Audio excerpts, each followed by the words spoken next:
Well, after a lovely evening in the casino parking lot, we are pulling out of here. So we went into the casino and had dinner at the cafe yesterday evening, and spent the night in their parking lot. It was pretty unlevel, but I just left my slide in and we just dealt with it. And so today we're on our way to Florissant Fossil Beds. It is Thursday, June the 26th. It's about 8:45 in the morning. Henry thinks it's 58 degrees outside. I think it might be closer to 55 or 56. We'll know in a little while. And yeah, we have completely rearranged our day like 3 times. So now we know what we're doing. And all of this has been all about accommodating getting my new computer. And the reality is it didn't get delivered yesterday. It did just clear customs this morning. I just got off the phone with Apple. It cleared customs this morning. It will probably be delivered today to the Apple store in Colorado Springs, where I had planned to pick it up.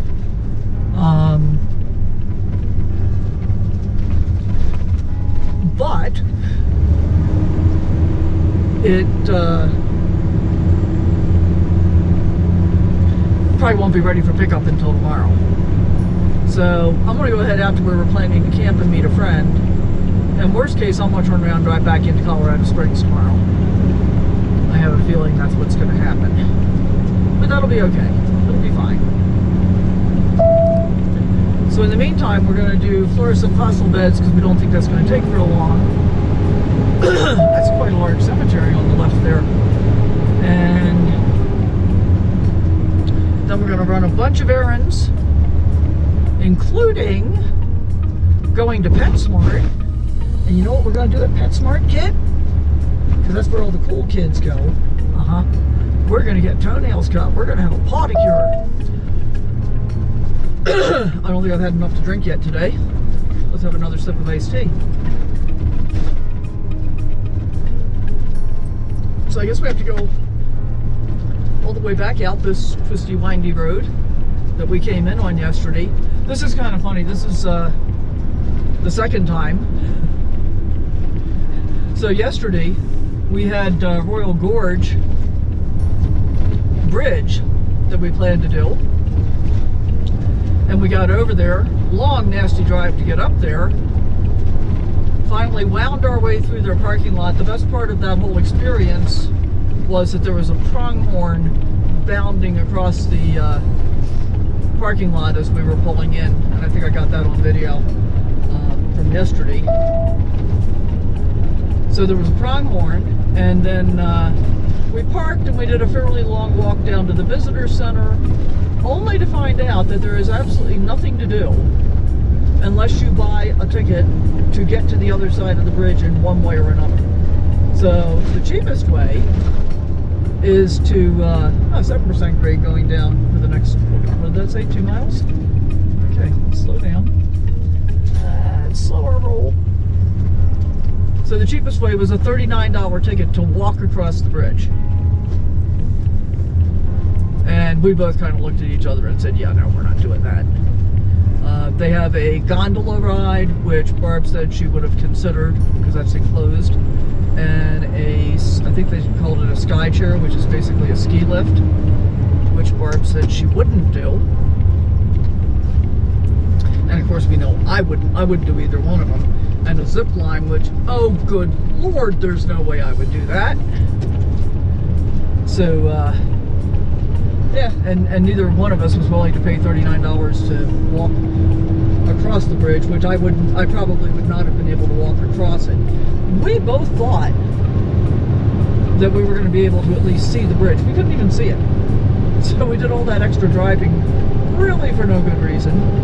And then we decided, instead of camping near there where we had planned to originally, we picked a different place to camp on BLM land.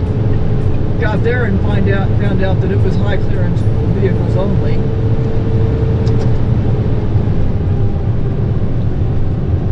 had to back out of that one. I had pulled in a lot further than Barb did. And as I'm pulling in, I'm realizing that the center of the road is getting higher and higher to the point where I'm going to start scraping my undercarriage. And I got out and walked up a ways, and it's like, yeah, no, we can't do this.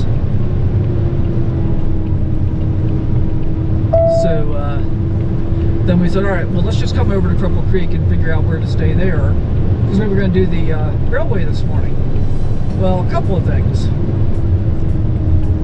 When we got online to see what time the first departure was, it wasn't until 10 o'clock. And we really didn't want to hang around that long in the casino parking lot, just waiting for something to happen. And as we looked more closely, we realized just how kid-oriented it was, and decided that wouldn't be good for Kit. So, even though it says it's pet-friendly. So we decided just to cancel that. So basically we drove up, and now we're driving down this twisty, windy road just to sleep in the casino parking lot and eat in the cafe. Alright, let's see what today brings. But remember, it's all an adventure, guys. That's all this is. It's just an adventure. And oh, by the way, that was over 9,000 feet. We're still over 9,000 feet. We're at like 90-50. So there's that. So a lot of elevation change yesterday, and we're going to have plenty more today. And I think we end up camping over 9,000 feet again tonight. So we'll see how this goes. Wake up with the sun in our eyes. Sally forth, no need for goodbyes. Journey calls, let's roll the dice. Every mile a new surprise. Well, Cannon City on the left here, County Road 11, is where we came from yesterday.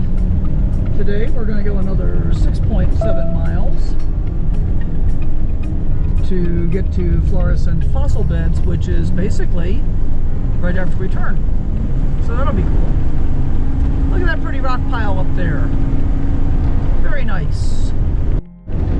It's also worth noting what made yesterday kind of harrowing was that huge storm that we drove through with horrendous winds. Winds that were strong enough that I was really giving serious consideration to getting off the road for a while. I didn't do it. Probably coulda, maybe shoulda, but didn't. But there was all of that stress, and then the twisty, windy roads, you know, add their own stress. Whereas today, no wind. This is a nice road in good condition, whereas yesterday a lot of the roads we were on were in really bad condition, very bumpy, potholes, you know, all that kind of crap. So this makes for a much better experience in terms of what the driving is like and the stress level that's associated with it. Because there is always a certain amount of stress associated with driving, even under the best circumstances.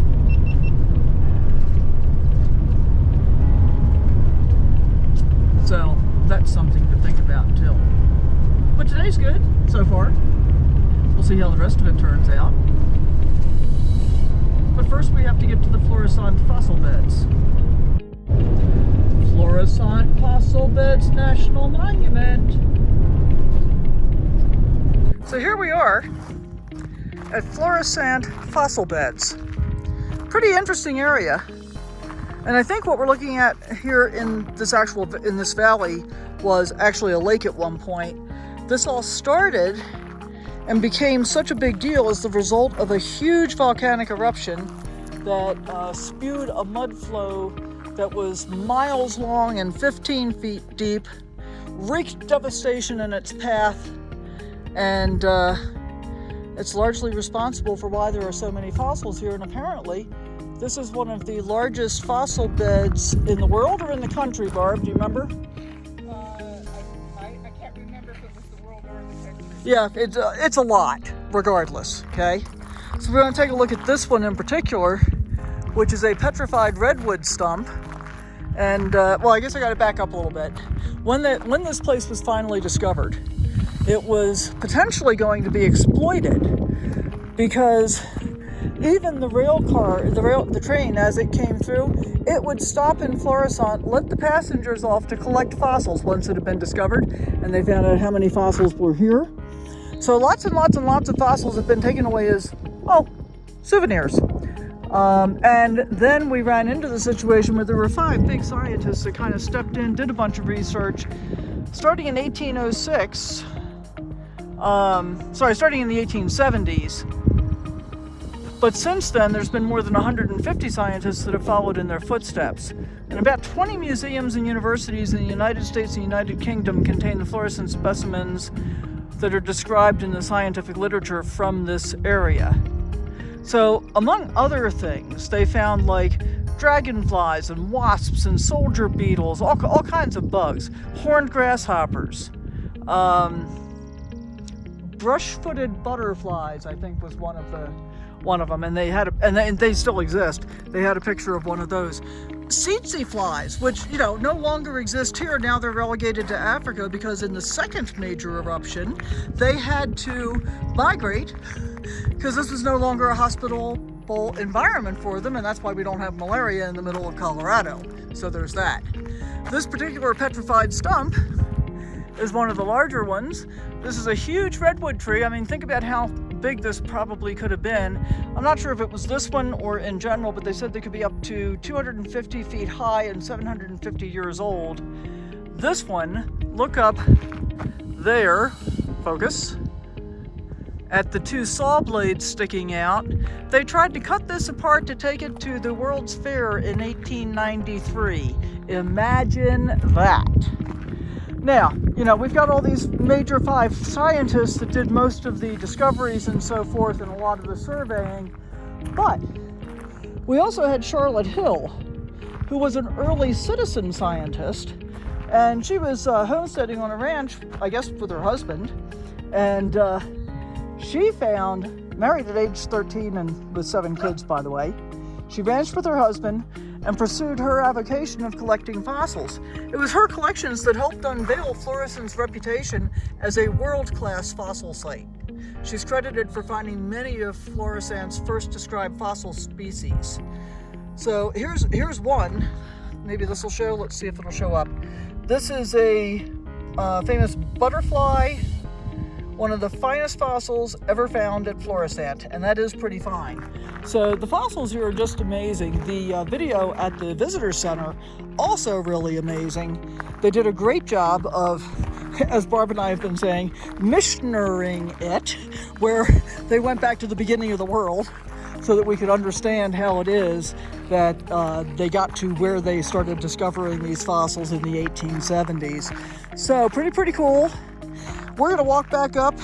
There's another area we're going to go look at, show you some more fossils through there, and then we're going to get back on the road. There's one more thing. One more thing. I know that Sally and I would like to thank the people who hired attorneys to fight land development. Do you want to talk about that? Yes. In 1969, there was potentially going to be, you need to short leash him. There was potentially going to be a housing development here. Look at this, because doesn't this look like prime housing development to you? And so they wanted to do that, and there were a number of the scientists and the paleontologists who had done a lot of research here, banded together. They testified before Congress, and that's how this became a protected national monument. Now, doesn't that ring true a little bit with what's going on today, where we have this situation, starting with Senator Mike Lee from Utah, who thought that he was going to be able to slide selling off many of our public lands into his big, beautiful bill. That's been temporarily halted, as I understand it, but the fight's not over. So regardless of when you're seeing this, which will be, probably weeks from when I'm actually filming it,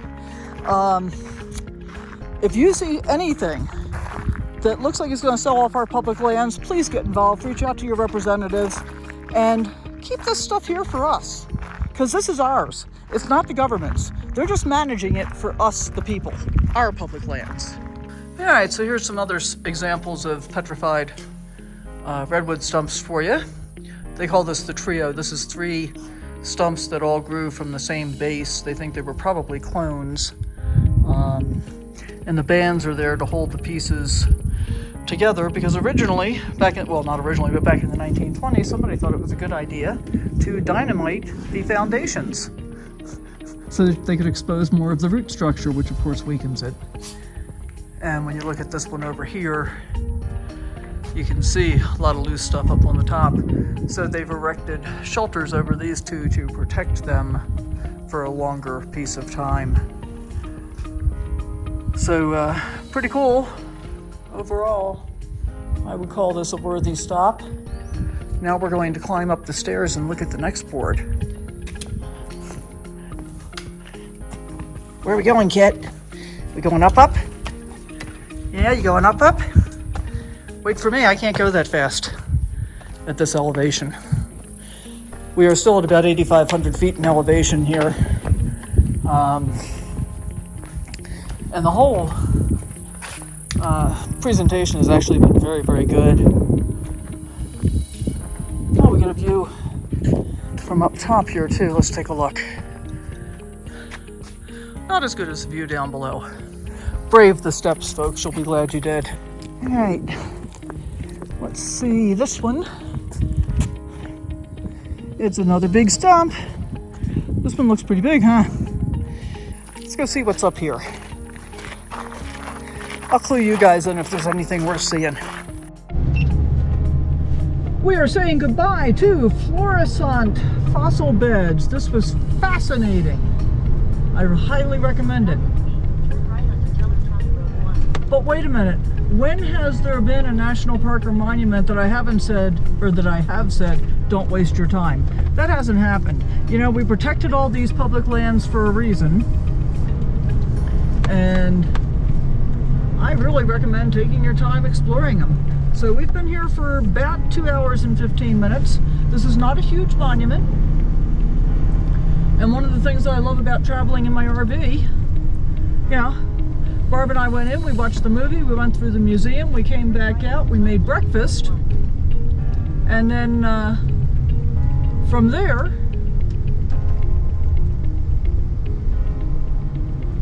we went and walked around the petrified forest and looked at the exhibits and stuff outside. Walked about a mile outside. So yeah, so that was all cool. And now we are on our way to PetSmart. Woohoo! And why are we going to PetSmart? Because the Kitster needs a pawdicure. Yes, he does. Pretty badly at this point.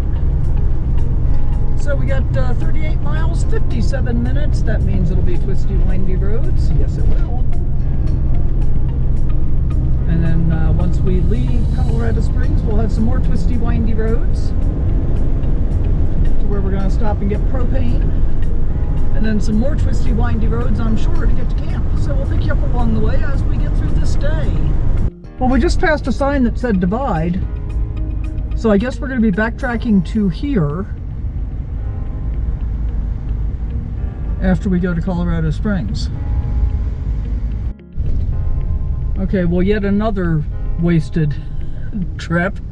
We got over here to PetSmart, only to find out they won't take walk-ins. And the next closest one that will take walk-ins is half an hour away, and I'm pretty much done with the traffic here. So I kind of want to get moving. So we're going to go to Sam's Club, and then we're going to get going. Well, this has been quite the thing. We finally finished up at Sam's Club, starting with an interminable wait at customer service for my returns and Barb to get her membership. And then the gas station was kind of a madhouse. But the good news is, in this last tank of 292 miles, including going over a very high pass, I think, well, we've been up between 8,000 and 10,000 feet and up and down in that whole tank of gas. And my average fuel economy was 11.04.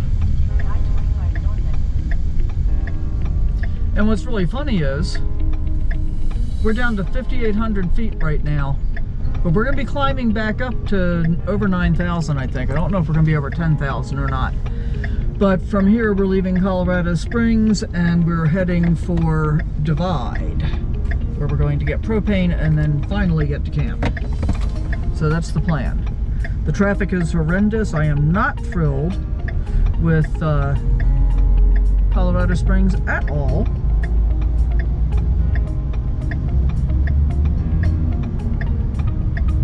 And I'm just checking to make sure I didn't have another email yet from Apple. So my computer isn't ready for pickup, probably will be tomorrow. And I'm gonna think long and hard about whether or not I'm gonna come back down through this traffic mess tomorrow. But we'll see. I probably will, I'm guessing. Because I'm just finding it painfully difficult to get any work done on the old one.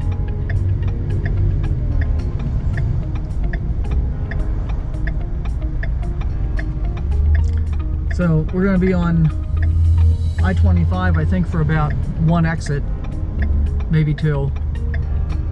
And then we have to deal with that whole horrible traffic situation with US 24. And I won't bore you with that. In fact, I probably won't pick you up until we get to Divide, unless there's something super interesting along the way. We found the backup. Might be worth noting that we've already come up to 6,272 feet. So, already gaining a fair amount of elevation since we left Sam's Club, and we'll be gaining a bunch more. I'm trying really hard not to be frustrated with this whole situation, especially when I think about the fact that I'm going to have to come back and do this again. But I may just wait until we're ready to leave, because I don't think I'm going to do it twice. So we're continuing through the town or village, or whichever it is, of Woodland Park. It's pretty cute. I can imagine why it attracts tourists.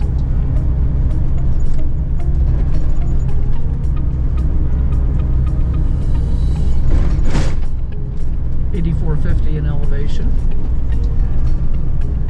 And gas up the hill here has been about $3.09. We paid $2.89 at Sam's Club, so yay for that.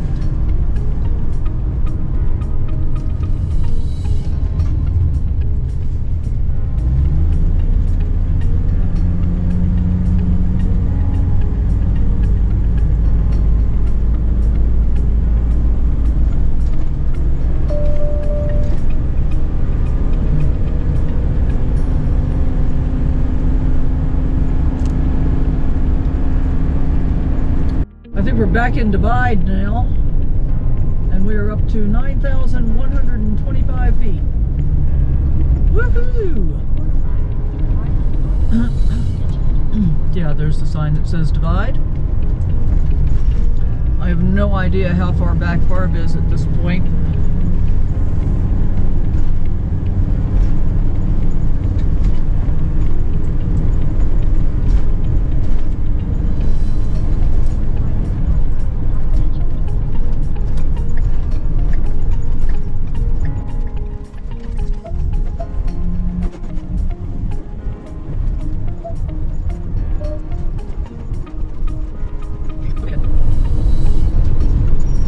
We are almost to propane.